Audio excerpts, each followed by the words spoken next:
I still remember the early 80s like it was yesterday. He-Man and Masters of the Universe had just become a breakout hit, not only in terms of the animated series, but also for the toy sales. And it was time for another entry to capitalize on the booming market. In comes She-Ra, Princess of Power, primarily to target the young female audience this time. And honestly, it was almost as entertaining. But there is a catch. When it comes to these 80s cartoons, the fans usually expect a decisive ending with a massive final showdown and a proper closure. Well, you get none of that in She-Ra, and a story that started with the stolen princess of Eternia ended abruptly without clarifying anything for the fans. I was disappointed to never find out what happened to Hordak or Adora's resistance, and all I got was Swiftwind becoming a father. In this video, I will dive into the details of how the show really ended and why it remained one of the most shocking and random climax to such a promising series. Nice, kitty. How about a drink? How it all started. If you are someone who has grown up during the 80s, you know all about the craze behind the toy line of He-Man and Masters of the Universe. The show was doing great, and the plan was to come up with a deliberate spin-off that would exploit the market further. The makers noticed that the primary audience of He-Man and Masters of the Universe were young boys, and they wanted to capture the young female audience as well. This is how She-Ra, Princess of Power was created by Filmation in collaboration with Mattel. The initial characters and premise were conceived by writers Larry DiTillio and J. Michael Straczynski, and Mattel provided the financial backing with the accompanying toy line. I think it was a smart move to not drift too far away from the main universe. I mean, why change something that isn't broken? So you had She-Ra as the protagonist who was related to He-Man by blood, and I'm coming to the origin story later in this video. Even before the animated series was aired, Filmation released a theatrical animated film called He-Man and She-Ra, The Secret of the Sword on 22nd of March 1985. The film comprised what later went on to become the first 5 episodes of the series. The show officially premiered on the 9th of September 1985, and by then, most of the fans were already familiar with the premise that set the story on its path to greatness. In short, She-Ra, Princess of Power didn't put a foot wrong in terms of marketing, or in terms of the story, because the stage had been set by He-Man and the Masters of the Universe already. The origin that made She-Ra feel bigger than a normal cartoon. In order to understand how the origin story of She-Ra resonated with the audience, you need to take a look at the animated film produced by Filmation, the one that I just told you about, titled The Secret of the Sword. This was the first He-Man theatrical film ever made, and the first instance of She-Ra featuring in the narrative. The story starts off on Eternia, where the Sorceress of Grayskull is awakened by the magical Sword of Protection. This leads her to a portal called the Time Gate, and she sends Prince Adam and Cringer through the portal in search of the person who is destined to possess the sword. They arrive in the other dimensional world of Eternia, and this one is ruled by the Horde, the intergalactic army of Hordak. Adam meets a couple of members of the rebellion like Bo and his friend Cowl, and they are taken to the secret base of the rebels in the Whispering Woods.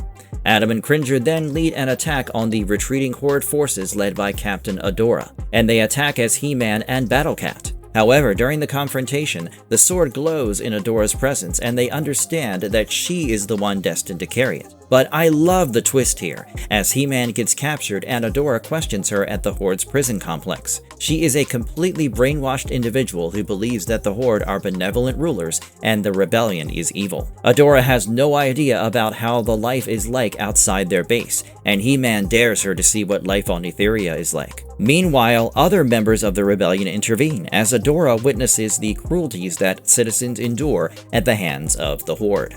She is furious and confronts the leader Hordak, but one of his henchmen, Shadow Weaver, casts a spell on her to make her forget all that she learned. However, the deception doesn't work for too long. The sorceress speaks to her through the sword and informs her that He-Man is her twin brother. They were both born to King Randor and Queen Marlena, but Eternia was invaded by the Horde. Hordak couldn't defeat the army of Eternia and the magic of Grayskull, but he managed to kidnap the newborn royals. Man-at-Arms interrupted the kidnapping, but Hordak still escaped with Adora, and the sorceress couldn't find out where he fled. In order to save the others from the pain, she wiped their memories of Adora, and only she, Man-at-Arms, Randor, and Marlena remembered about her. Adora then follows the instructions of the sorceress to transform into She-Ra, Princess of Power, and she joins hands with He-Man and the rebels. The rebel camp accepts her into their ranks, and thus begins a journey of a woman who was born into royalty, raised by the evil, and changed into what she was always meant to be. Now that you know all about the premise, I guess you can understand why I expected to see the rebellion win by the end of the series. It always felt like the narrative was building toward the liberation of Eternia, but that wasn't to be. Of course, the rebellion won some great victories. They rescued villages, protected kingdoms, and fought back against the forces of Hordak countless times. But the decisive victory still eluded the fans.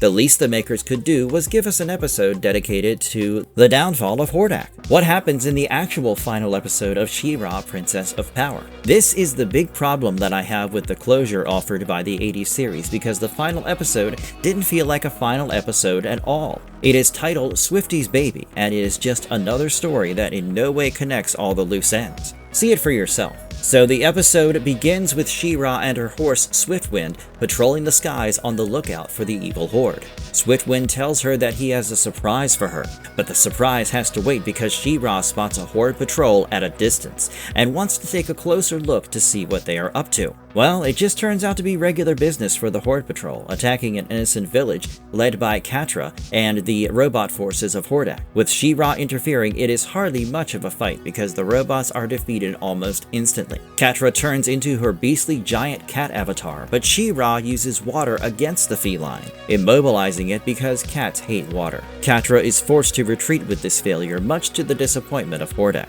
Meanwhile, Swiftwind, aka Swifty, flies She-Ra away for the surprise after winning this little victory. However, unknown to them, they are tailed by one of Hordak's tiny minions who spies on them. Finally, the surprise is revealed. Swifty makes She-Ra meet his partner, Star, who also happens to be a unicorn. Moreover, she is pregnant with their baby, and this makes She-Ra delighted because Swifty will now become a father. The Hordak spy learns all about this and quickly flies to him with this information. He is initially dismissive of such useless information, but one of his henchmen, Mantenna, comes up with a sinister plan. This could be used as an opportunity to capture She-Ra, because they intend to kidnap Star so that She-Ra comes to her rescue at their location of choosing, where they can lay out the perfect trap. Mantenna has also come up with an interesting invention that creates powerful force fields around the targeted individual, capturing them.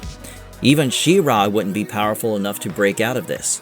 Back on Unicorn Island, She-Ra decides to get some rest as Swifty and Star fly around for some time together, but they are tailed by Hordak's forces led by Mantenna. Star is captured and Swifty is injured, and we also learn that this can be disastrous for the baby. You see, if a unicorn baby is born away from Unicorn Island, they will be an ordinary horse and not a unicorn. She-Ra senses that Swifty is in trouble and she soon discovers him badly wounded. He asks her to rescue Star in time, and she is quick to use the powers of Grayskull to heal Swifty instantly. They decide to head directly to the secret base on Beast Island, where Mantenna must have taken Star, but there is no time to inform their allies in Whispering Woods. Luckily for them, the King of the Unicorns and his best soldiers decide to join them, as the team flies to Beast Island. But this is exactly what Hordak and Mantenna had planned for. When they sense their arrival, they cover the entire island in a powerful force field, and all the unicorns are trapped outside helplessly. She-Ra decides to swim through the ocean surrounding the island, and she digs through the ocean floor to come up inside Hordak's facility. But she is still unable to free Star because Mantenna unleashes another force field to trap her. Now it is Swift's turn to save her, and he pulls off the same move as she did before. Once inside, he pulls on the lever controlling the force fields and turns the table. Now, She-Ra and Star are freed as Hordak and Mantenna are trapped inside one of their own force fields. But there is yet another crisis. The tide is coming in, and because of the tunnel dug by She-Ra, water starts filling the facility. Also, Star is about to give birth and cannot fly away to safety. But She-Ra has another plan, and with the help of the King of the Unicorns and his soldiers, she pushes the moon away to stop the tide from drowning Star and her baby. This saves the day, and the baby is born. Only, since the baby wasn't born on Unicorn Island, it is just a normal horse. Swifty and Star don't mind, but She-Ra is able to use the powers of Grayskull for the perfectly happy ending as always. When I think of it as an individual episode, it is without a doubt a fun episode to enjoy.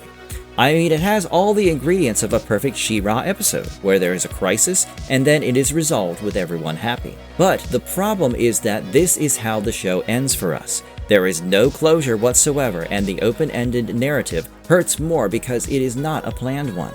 The abrupt ending meant that we never knew the aftermath of the revolution against Hordak, because he is still at large, as are all his powerful minions. Neither do we have the fall of the Horde, nor do we get any clear decision-making from Adora about choosing between Etheria and Eternia. The worst part is probably that we never get a proper victory of the revolution. All we get is a self-contained rescue story that is no different from any other random standalone episode. Why do fans find the ending so weird and disappointing, and why did the show end this way? I have said this before, that the 80s syndicated cartoons were usually built to be watched in any order.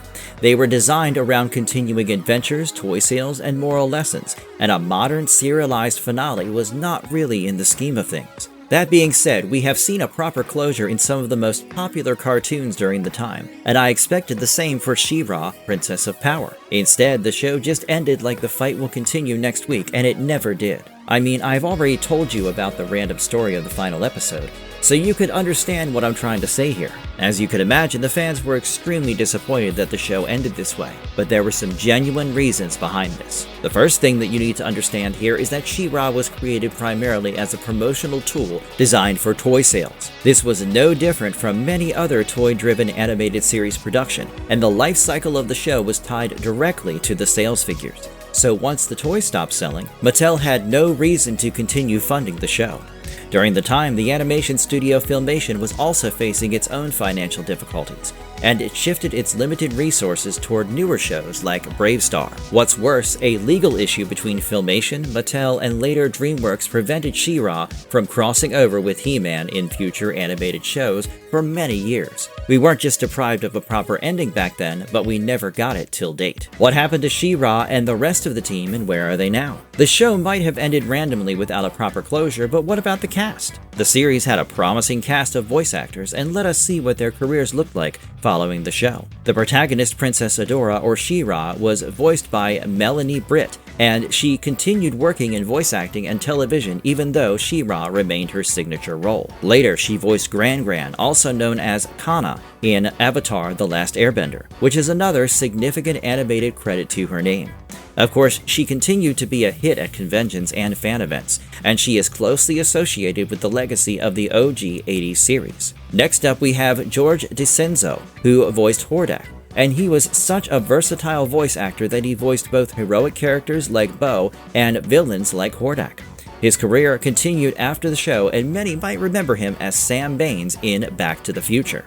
He passed away in 2010 at the age of 70. Linda Gary also voiced multiple characters like Shadow Weaver, Madame Riz, Glimmer, and many others. I would even say that she was among the most important cast members, and earlier she even voiced characters like Teela, Evil Lyn, and Queen Marlena in Masters of the Universe. After the show, she continued working in some major animated projects like The Smurfs, The Transformers, and The Pirates of Darkwater. In fact, she even voiced Aunt May in some animated Spider-Man projects. Lastly, I think John Irwin deserves a mention as the voice of He-Man, Beastman, Webster, and others. He was already iconic as He-Man before She-Ra began, but after the Filmation era he became increasingly private. He passed away in 2024 at the age of 80, marking the end of an era. These people became such an integral part of our childhood that I thought it would be fair to let you know what happened to them after the golden era of Filmation.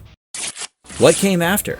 As I have just said, there was never a third season to follow up on the incomplete story. Later, we did have a reboot of the 1985 series in 2018. The Netflix series titled She-Ra and the Princesses of Power tells the story of Adora, who can transform into She-Ra and fight the evil Hordak and his horde.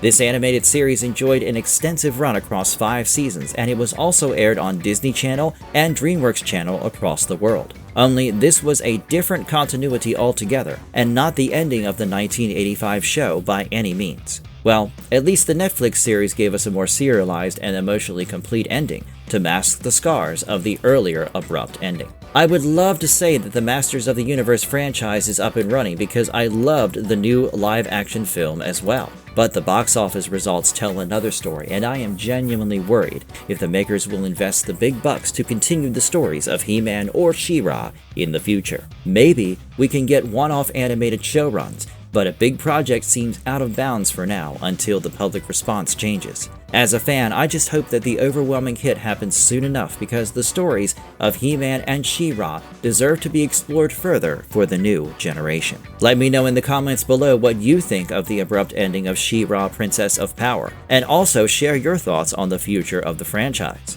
If you appreciate the efforts to bring you this content, please hit the like button and subscribe to our channel for more such videos.